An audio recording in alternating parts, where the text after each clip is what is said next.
in these more enclosed areas, they're not as good. Hello, hello. Well, we're not going there. I should actually. Yeah, so my bow is also different. Hold on just a second. No, it does more damage, but it does so much more damage. Sure, it's a lot slower because they do the maximum damage. Hey Kim, Tanya, Beth, But Grace, Mark, Alexis, what's up? 7 levels. Mine's higher level, does more damage, and is faster. We are also streaming live on YouTube. Neil, Ray, how are you guys? Let me just make this a little bigger. There we go. Hey Karen, Justin, what's up? Tonight we're gonna start by dicing some chicken, and we're gonna make. We're cheating. We're not making this from scratch. Just so clear. We're not. Well, I'm gonna make the chicken, but I bought this other. This is a butter masala sauce. I got it at Costco. It has buttermilk, tomato paste, cream, ginger, sunflower oil, spices that include paprika and garlic, cane sugar, sea salt, tapioca starch, garlic, lemon juice, cilantro, serrano chilies, and fenugreek. That's all that's in it.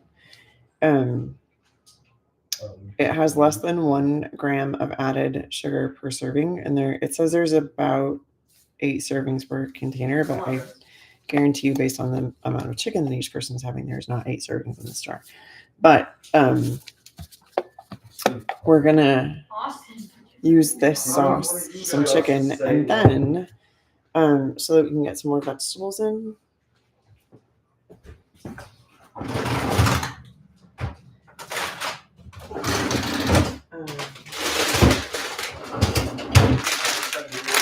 We're gonna use this cauliflower rice stir fry.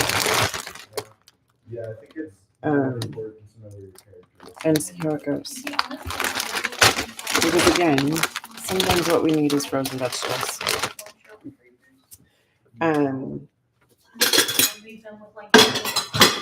So we're just gonna start by dicing up the chicken and making it.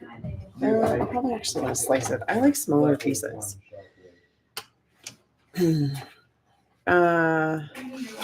Ron, one of the side effects of semaglutide is constipation. There are some supplements that she could try. What I would start with is a tea every night called Smooth Move. And I don't know why it filtered your comment. I've got gloves on and I'm touching a raw chicken, so I'm not gonna go in and touch my phone to unblock it. Sorry. But yeah, that's a very common side effect of semaglutide. Do not try more fiber, that's for sure, because that will just make it worse, believe it or not. Everyone will tell you it'll make it better. It will not. It will make it worse. Don't try things like Metamucil. Don't try... 35%. Just don't do fiber supplements, basically. Hey, thanks for the gift. When you are experiencing constipation, you will likely have some of the other side effects as well. So she needs to be careful of like gastroparesis. And also she should be taking supplements that help her actually produce more GLPs on her own, because GLPs primarily are produced in the gut.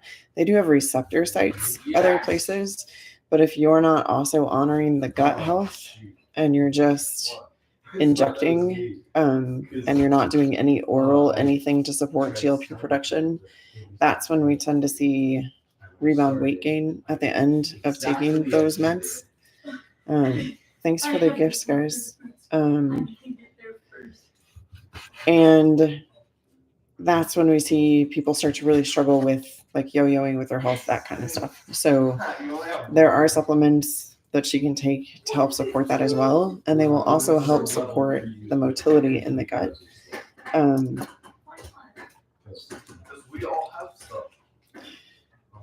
Off the top of my head, there's one by a company called Vital Nutrients that's like GLP-1 Assist, I think is what it's called. Honestly, this is going to sound to most of you crazy. Potato starch is another one that helps your body produce GLP-1 and reduces the DDR4 signaling, which prevents GLP-1 production. This is Alex. So potato starch is something that could be used. I would highly recommend, like if you wanted to have potatoes tomorrow with dinner, cook them tonight, let them cool all the way down, reheat them tomorrow. It creates the potato starch that you need to produce GLP-1. There are other supplements as well. A lot of people are going to tell you to just take Akkermansia as a probiotic. The problem is Akkermansia is a very unstable probiotic, and it has a very hard time getting through all of the acid of the stomach to get where it needs to go. So what you want to do instead is take things that feed Akkermansia. And I have a whole list. I just don't have it up right now. And again, I can't really raw chicken. Sorry. You're welcome, Ron. So I think Vital Nutrients GLP Assist or GLP.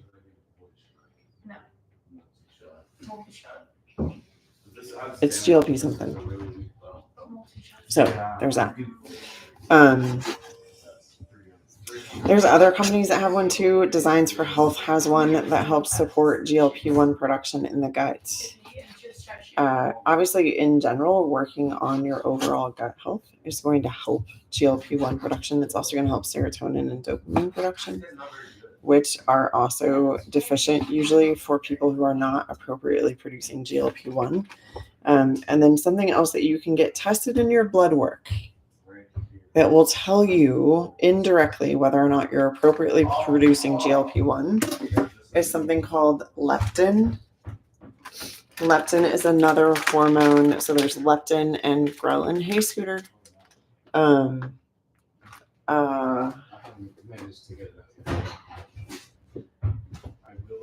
and ghrelin are hormones that regulate for hunger. Ghrelin makes your stomach growl when you're hungry. Leptin lets you know that, hey, I'm full, we're done. Scooter, I'll answer your question in just a moment. So those are when leptin isn't high enough, you don't have an indication of, hey, Steve, of when you're full. And so that makes you overeat. It also is an indication that your GLP-1 is low. So if your leptin is low in your blood work, your GLP-1 is probably also low.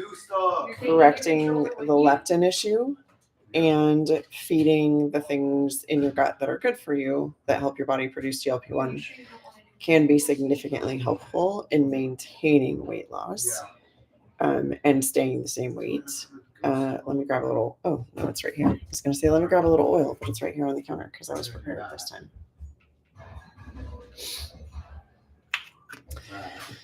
So that's also important to know.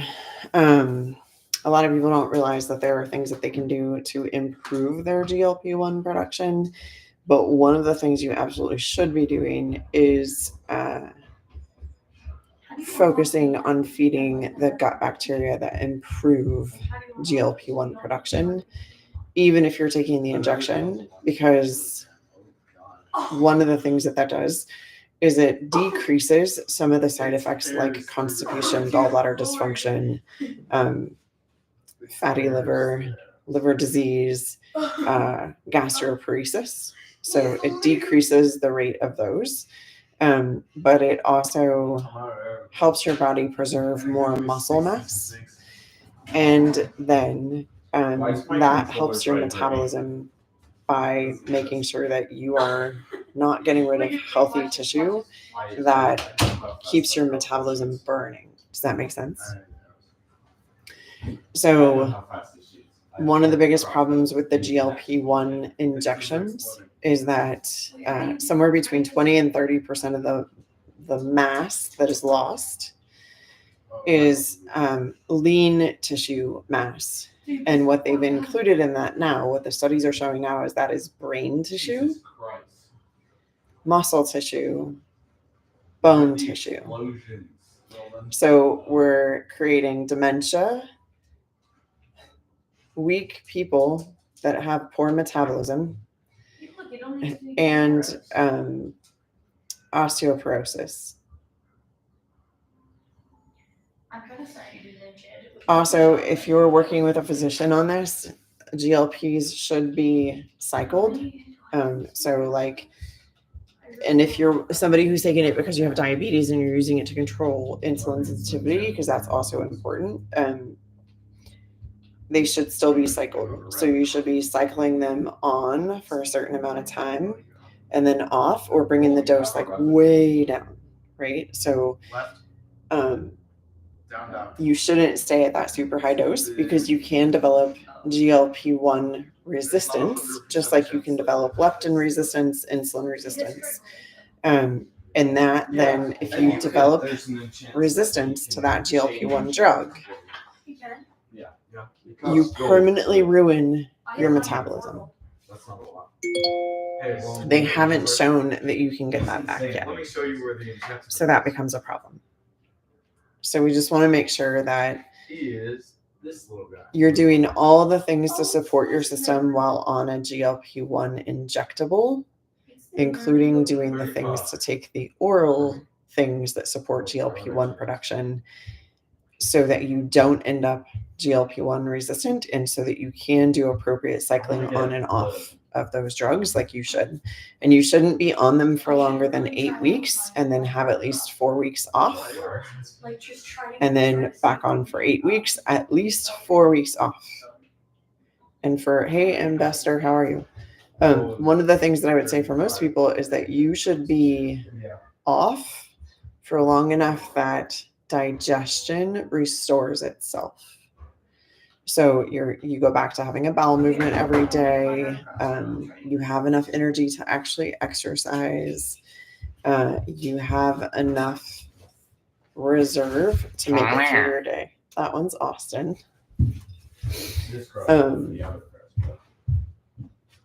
So those are kind of the basics.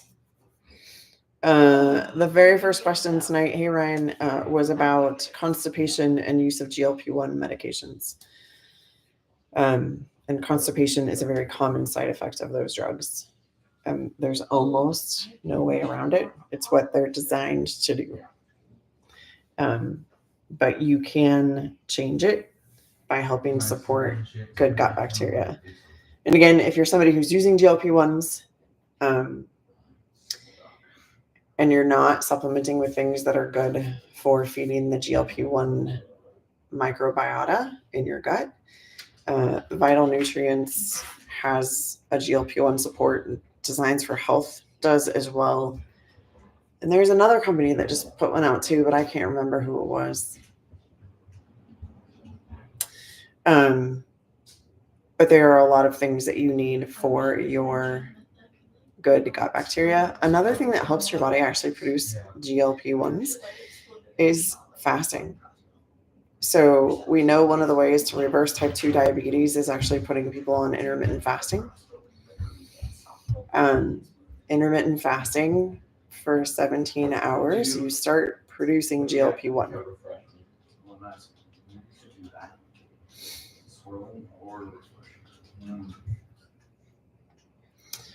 And yeah, so some people get success with using greens. I have never had success using collard greens or dandelions for constipation. Ruth, GLP-1 is a peptide. that is produced in your body. And a peptide is like a key to a lock. So it's not hormonal and it's not probiotics, but there are probiotics in your gut that help your body produce it. And that's where I think there's a lot of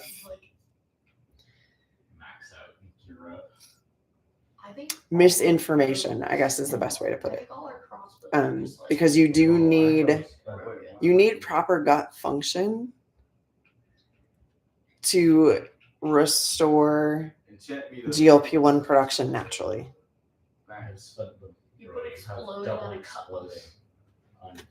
Insulin is a hormone. That is true. But GLP-1s specifically are a peptide, so they are a key to a lock. It's a little different. And I like making the distinction because you could say that everything is a hormone and people will believe you. And we need to start being more honest in our representation of what things are, how they're produced or should be produced in the body, and how we would restore normal function.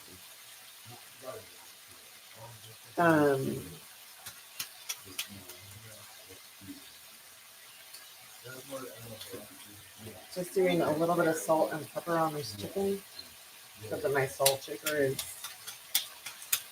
not working. So it's an important distinction. It's just,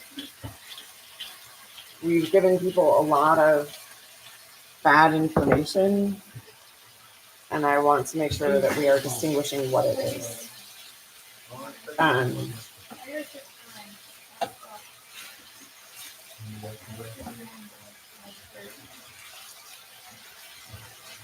And there are different hormones for different things, right? So there's thyroid hormone that also helps with metabolism at the cellular level.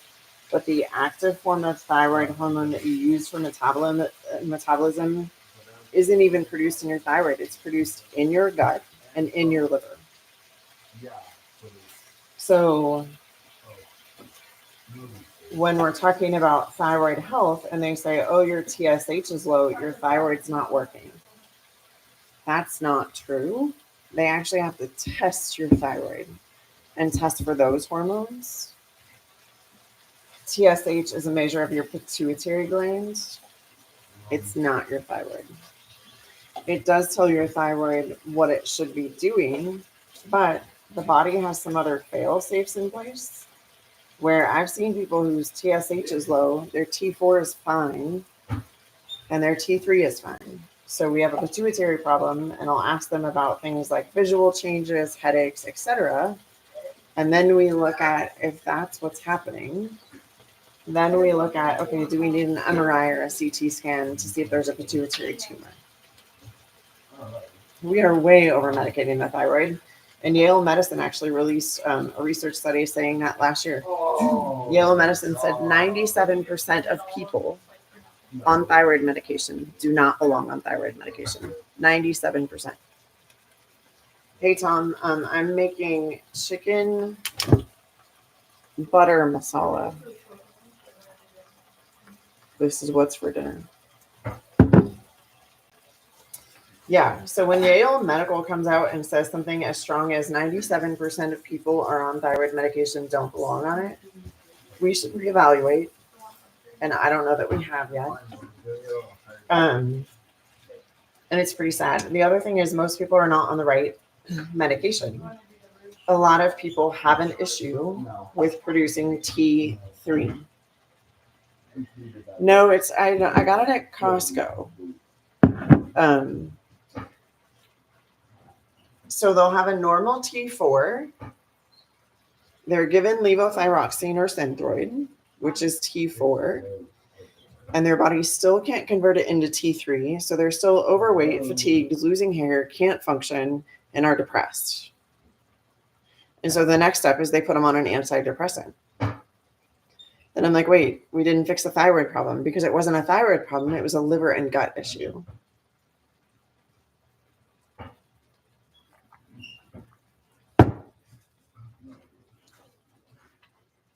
because this conversation floats everywhere, Ruth. Yeah. But there are, I think, a lot of people, and this comes from talking to quite a few, and I've seen some posts on this app, who are on GLP-1s who no longer belong on them. Hold on, madam. And they're destroying their health over it. I've seen, I now have 9 women on GLP-1s who have all ended up in early menopause, like under the age of 40, when traditionally in their family, the women go through menopause at 50 to 55. And they are nutrient deficienting themselves into menopause. One of them is under the age of 30 and she's trying to get pregnant.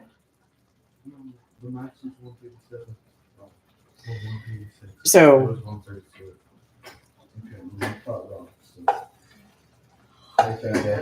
it's really sad. And unfortunately, most of them were of a weight that an appropriate treating physician for something like diabetes or severe obesity yes, use your machine gun. Wouldn't have given these women the drug in the first place. I mean, one of these gals, she's 5'6", she was 120 pounds and was placed on a GLP. I can't. I was stuck in a freaking spider web. She struggles with anorexia and anorexia bulimia. It's so bad. And the GLP-1 just makes it so that she doesn't want to eat, but she wanted to know why she couldn't qualify for the Boston Marathon and hadn't had a period in a year, and her hormones were in the tank. 23 years old. She nutrient depleted herself into menopause. They're sick. Oh God, it's gonna stop. And the med spa where she was getting the drugs was still distributing them, even though she was 5'6" and 98 pounds. No, freaking spider web. So I have significant issues with the meds being given inappropriately, continued inappropriately, and dosed way inappropriately. The 29-year-old that is trying to now get pregnant was it was a great use for the drug, but I don't think that they explained to her all of the side effects. She was using it to recover from alcoholism. And because GLP-1s do that too, they lessen your desire for alcohol, which is a great use for it because she's been sober for quite a while now. But again, like nutrient depleted herself to the point that she couldn't carry a child. And when you looked at her hormones, you're like, this woman's like perimenopausal and she's 29 years old. And she also was like 105 pounds. And 5'5". And it was one of those, like, you've got to come off these. I know they are stopping the noise that makes you think that a drink might be safe. But if you want to get pregnant, we need to regain your hunger cues.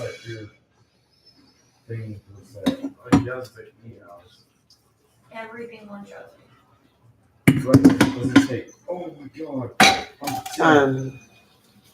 I see a lot of people though with eating disorders. I mean, I literally have had 9 with eating disorders that have gotten this from the med spa in the last year. And I think it's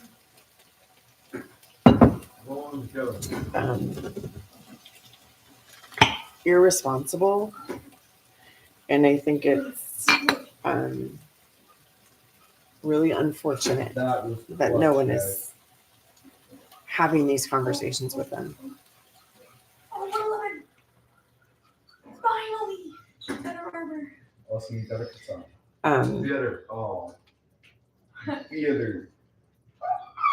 It just makes me sad because there is a use for these meds, for these peptides. And it could be something that helps a ton of people. Drug addiction, alcohol addiction, food addiction. But we have to address the brain part and the gut part. And we're not doing that. We're just stopping a metabolic process. We're making people less hungry. That's all it's doing. There's a great use for GLP-1s as well in chronic pain patients. But again, we don't want them to stop eating. So we need to have them dosed appropriately. So they couldn't go on like a semaglutide or a tirzepatide or a Zepbound or Mounjaro or one of those because the dose is too high. They would need to have it compounded from the pharmacy. But there's a ton of research on GLP-1s and pain reduction. I mean, imagine if we could give somebody a GLP-1, which is a peptide, which is a short chain amino acid, which is a building block for your body. So it's something your body needs instead of giving them a narcotic. So fast it looks like it's at once. Yeah. Imagine what would happen. Imagine what we could do for those people. We could get them off a pain pump. We could get them off of a neurostimulator that's basically cooking their organs. That thing runs so hot. We could get them off a surgery table that hasn't helped them in the past 6 surgeries. It's certainly not going to help them on surgery number 7. We could do so much for these people, but the dosing has to be right too. And part of the FDA taking away the ability to compound these things or use them off-label is part of the problem. Give me the whip. I think that's going to be tasty. All right, we're going to heat up this other pan. I'm out of this. Throw some butter in it and cook this. All right, I'll see it. Oh no, it says olive oil. It says not butter. It says olive oil. Narcotics are a huge problem. And some people feel it's their only option. Or in other surgeries, their only option. And again, it's like, there are other options. You just have to be educated enough to know what the options are, and most of them aren't. And then you have to be willing to have those tough conversations with your doctor of, I don't want pain meds. What else can you do for me? It says 13 servings per container. I am very well that. I think we're going to use 2 of this. We want lots of veggies. This is cauliflower stir fry rice, by the way. So this is what let me check the freezer real quick though. Hold on. It's so hard to break through. Not really.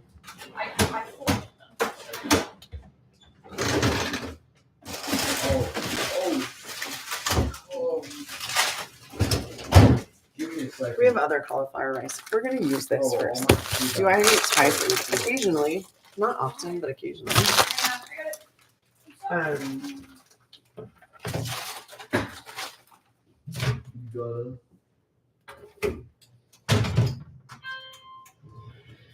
For a really long time, my husband was highly opposed to trying new types of food. So we didn't get to eat Thai food. But now he's tried it and he thinks he likes it. So No, I love doing the slime. They're all yeah, I don't know that narco is a lifesaver. Yeah. Delayed by a second. But yeah, so my husband's willing to try more foods. So we get more foods now, like Indian food. He wasn't willing to try Indian food before, and then he did.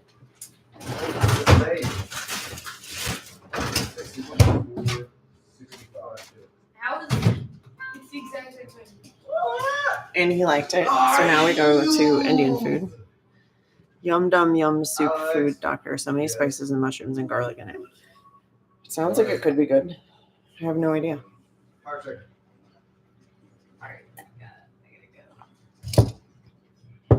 And the boys have also decided that they like Indian food. So our options are a little more You ask your mom if you can finish this level.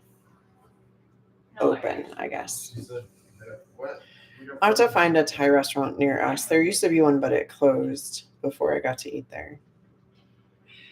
There's one that my husband likes to go to. It's like an hour away though, so we obviously don't go often. But whatever, it's fine. Okay, All right, you guys, I think Summer's almost hit all of her likes that she's allowed to do. If you want to just tap the screen and take over for her, that would be great. Well, an hour though, I mean, like, what if you drive an hour and then it's an hour wait? Yeah. Like, I don't think that's worth it. It's not worth a 2-hour wait for food. Great. Dropping the cauliflower rice in the pan.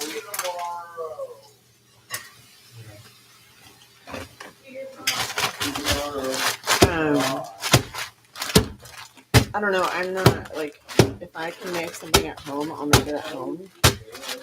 And I do have a couple of things for like Thai seasoning here at the house. The dum yum soup. I'll have to try it one time. My scissors need to be sharpened. All right, in the pan we go with the cauliflower rice. What's for dinner? The chicken butter masala. It is a little frozen. I'm cooking it. Do you not have a normal rice? No. Oh. But you have to get your veggies in. But the sauce is we have good. broccoli.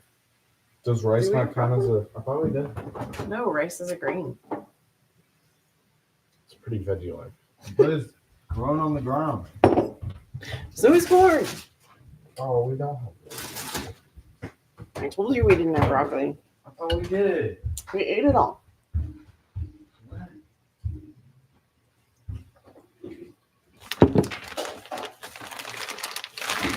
My kids are not in a rock band. They just like having long hair. We're not. It's kind of funny. In a rock band, Oh. people constantly comment about their hair. Your hair. Your hair. They're commenting because your hair. It's long and flowing, and you can headbang like that. Show the phone. Do it again.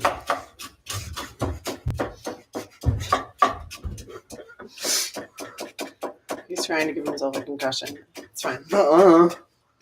Austin's gonna hit his head on my shoulder, but Alex's is usually a bit curlier, but when he wears that hat all day, it's not great. But he has a sensory thing where wearing a hat like feels like a necessity to him. It is softer after doing that treatment too. Yeah. We did a treatment the other day to get all the chlorine out of it because Alex is a swimmer. And it helped. It looks better, but we still need to get a haircut. I gotta schedule haircuts. wait, it's not that bad.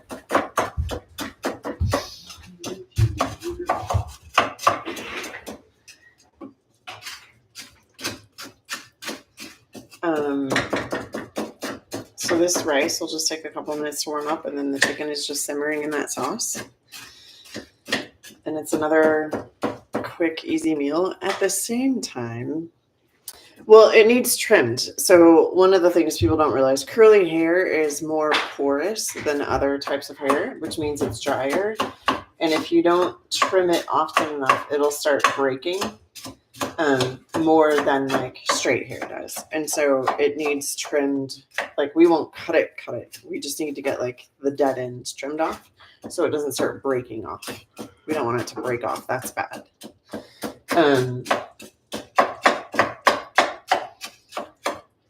But yeah. Oh, so this was something I heard the other day that I thought I would share with you guys too. You know that like adage of like never go in the center aisle. There's nothing good in there for you at the store. That's not true. Because speaking about your spices, if you have to buy dried spices because certain spices aren't in season when you're looking for them, They're going to be in those center aisles. So is your olive oil, your avocado oil, your vinegars are all going to be in that center section. So there are things that you need the center of the store for. The idea that you should never walk in there is kind of absurd. And then things like dried lentils, canned vegetables. This is the weirdest leaf wall pick. Thank you, Summer. So you guys, Summer maxed out on her 3K taps of the screen. If you just if you just tap the screen like this, it sends likes. So things like that are all going to be in the center aisles.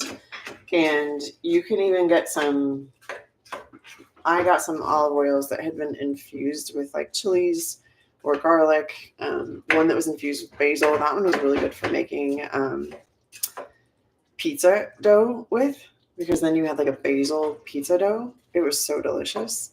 I need to find more of that one. Sliced beets in a jar is good for the liver. I love beets.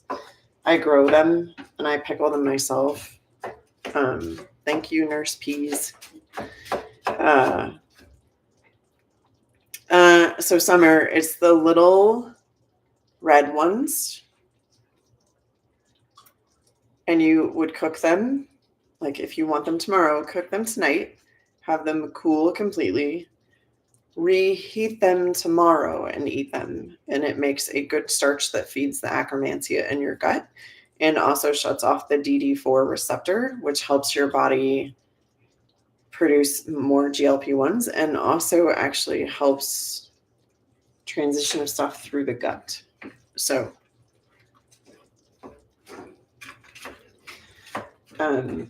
that is how you want to do potatoes. The same is actually true of rice as well. But the starch is not as good for Akkermansia as the potato starch. They would prefer the potato starch for whatever that's worth.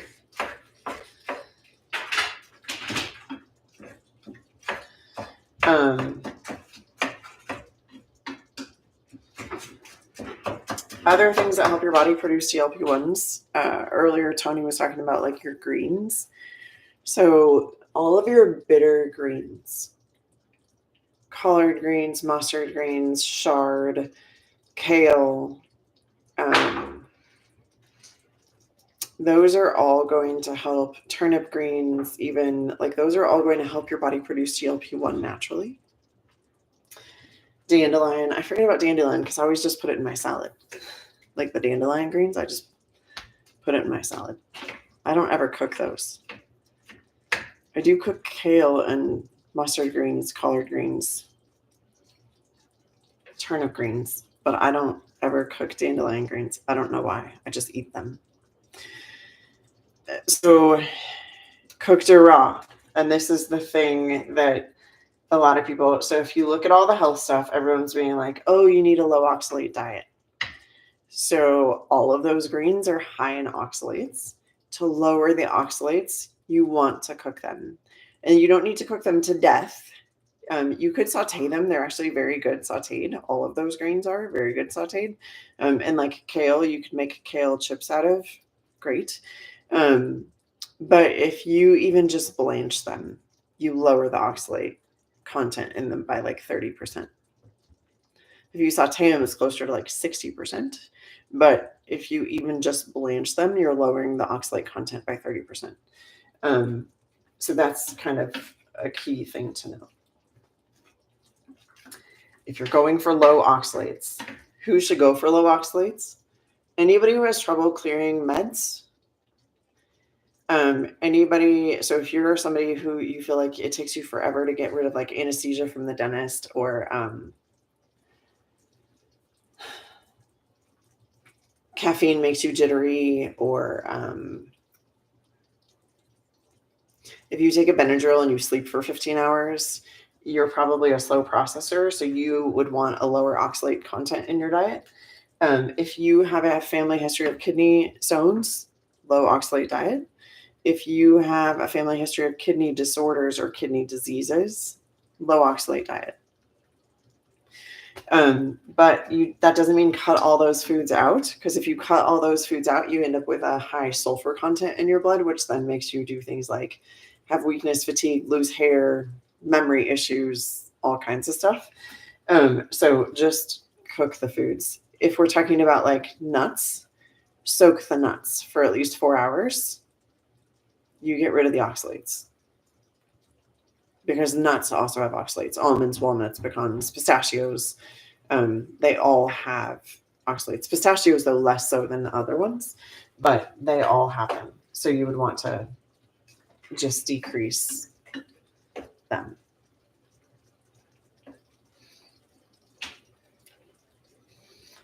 I don't know that lemonade helps kill the kidney stones. Malic acid does. And it's found, speaking of stones, malic acid is found in green apples, like Granny Smith. It is not found in red apples. The most common apple used to make apple juice is a Macintosh apple. Certain times of the year you'll find Honeycrisp apple juice. The malic acid content in those is not high enough to dissolve any kind of stone, including a gallbladder stone.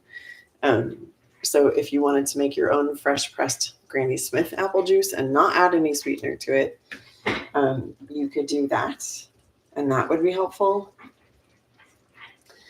But you could just also get a malic acid supplement.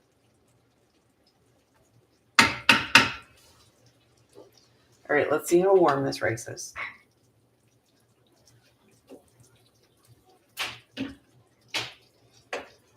It's pretty warm. We're going to strain it, because obviously cauliflower has a lot of water in it.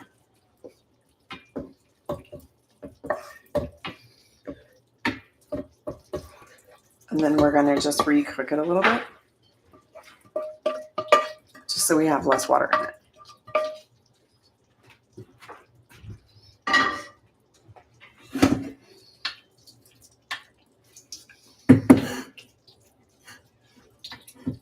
If I were being perfect, I would take this out and water something with it, but I'm not, because it's 20 degrees outside.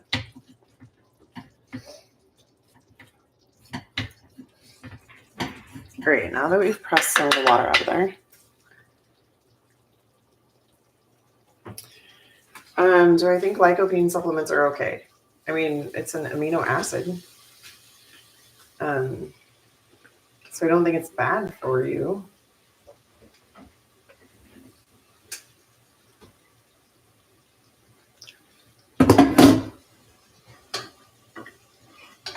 All right, we're just going to cook this a little bit more, and then we'll serve dinner.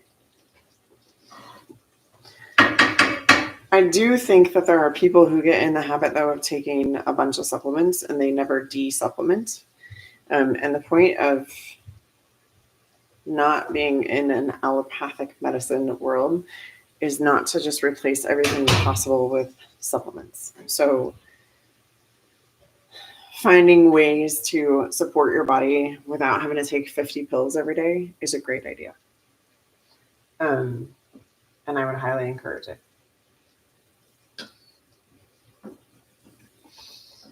We're going to put just a little bit of this one.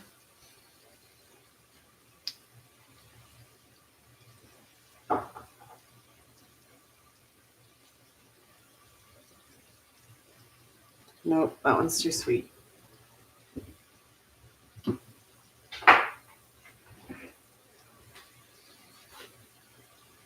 That one's also too sweet. We're not doing that.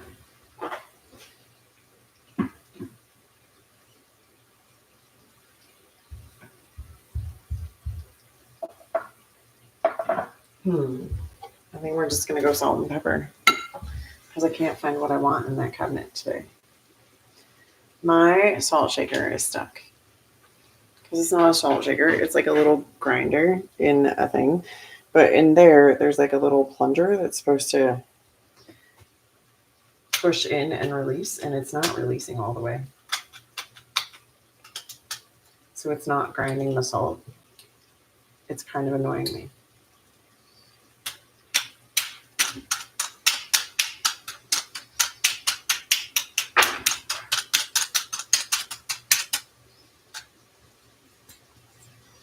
All right, we got some salt out of it. Let's add some pepper.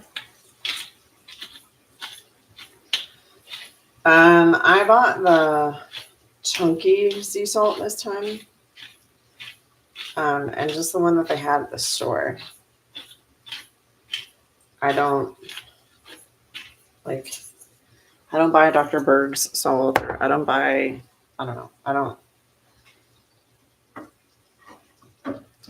For a while, I was just buying the Celtic sea salt that comes in the blue bag with the fisherman on the front of it. And then everyone was buying that.